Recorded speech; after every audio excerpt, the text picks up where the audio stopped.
ভালোবাসা তত বেশি অভিমান থাকে মানুষের। শুভশ্রী যে মন্তব্যটা করেছে পুরোপুরি ভালোবাসা থেকেই করেছে। সবথেকে বেশি কলরব হয় এখন সোশ্যাল মিডিয়াতেই আর কি। আর আমার হয়ে লড়বেই বাকি, আমি মফস্বল থেকে একটা ছেলে, সবাই সবার ধরেই না হয়। দেখো, আমার মনে হয় আগেন এগুলো ভীষণ পার্সোনাল ইকুয়েশনের ওপর ডিপেন্ড করে বা জীবন দর্শনের ওপর ডিপেন্ড করে। এবার রাজ শুভশ্রীর ডিভোর্স নিয়ে মুখ খুলেছে অভিনেতা দেব। অনেকেই বলছে অভিনেতা দেবের জন্যই নাকি সংসার ভেঙেছে রাজ চক্রবর্তী ও শুভশ্রী গাঙ্গুলির। ইতিমধ্যেই ডিভোর্স নিয়ে কথা বলেছেন শুভশ্রী। তিনি সবটা সোশ্যাল মিডিয়াতে ক্লিয়ার করতে চান না। যেখানে কথা বলা প্রয়োজন ঠিক সেখানেই শুধু তিনি ডিভোর্স নিয়ে কথা বলবেন, এরকমটাই জানিয়েছেন তিনি। শুভশ্রী বলেন, আমি সবার মাঝখানে বসে ডিভোর্স নিয়ে কথা বলতে কমফোর্ট ফিল করি না। দুটো মানুষের একসাথে বনিবনা হচ্ছে না, তারা আলাদা হয়ে যাবে। এটা নিয়ে সবার মাঝখানে বসে হাসি তামসা করে কথা বলার মতো কিছু নেই।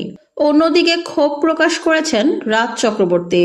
রাজ চক্রবর্তী বলেন, আমি মফস্বল থেকে উঠে আসা একটা ছেলে, আমার হয়ে কথা বলবেই বা কে? পাশাপাশি থাকলেই মানুষ আপন হয়ে যায় না। এভাবেই হয়তো তিনি নিজেকে সান্ত্বনা দিয়েছেন।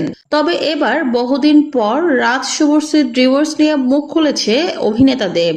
দেব বলেছেন, শুভশ্রী যে কথাগুলো বলেছে হয়তো ভালোবাসা থেকেই কথাগুলো বলেছে। শুভশ্রী রাজকে অনেক বেশি ভালোবাসে, সেই কথা শুভশ্রীর কাছ থেকে অনেকবার শুনেছি। রাজের সাথে গুছিয়ে সংসার করছে, খুব ভালো আছে, এরকমটা শুভশ্রী নিজেই বলেছিল। তবে তাদের মাঝে এখন কি নিয়ে ঝামেলা চলছে সেটা দেব জানে না বলে জানিয়েছেন। দেব আরো জানিয়েছেন, বর্তমানে শুভশ্রীর সাথে আমার বন্ধুত্বপূর্ণ সম্পর্ক, খুবই ভালো সম্পর্ক। তবে কারো সংসারের বিষয়ে শেয়ার করার মতো সম্পর্ক তৈরি হয়নি। ওর সংসারে কি চলছে, কেনই বা ডিভোর্সের পথে হাঁটছে সে বিষয়ে আমি কিছু জানি না। দেব বলেন, তবে আমি এতটুকু বলতে পারি, শুভশ্রী খুবই আবেগপ্রবণ একটি মেয়ে।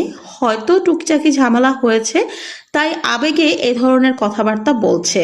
সময়ের সাথে সাথে হয়তো সবকিছুই ঠিক হয়ে যাবে। তো ভিউয়ার্স, দেবের এরকম মন্তব্য শুনে আপনাদের কি মনে হচ্ছে কমেন্ট করে জানান।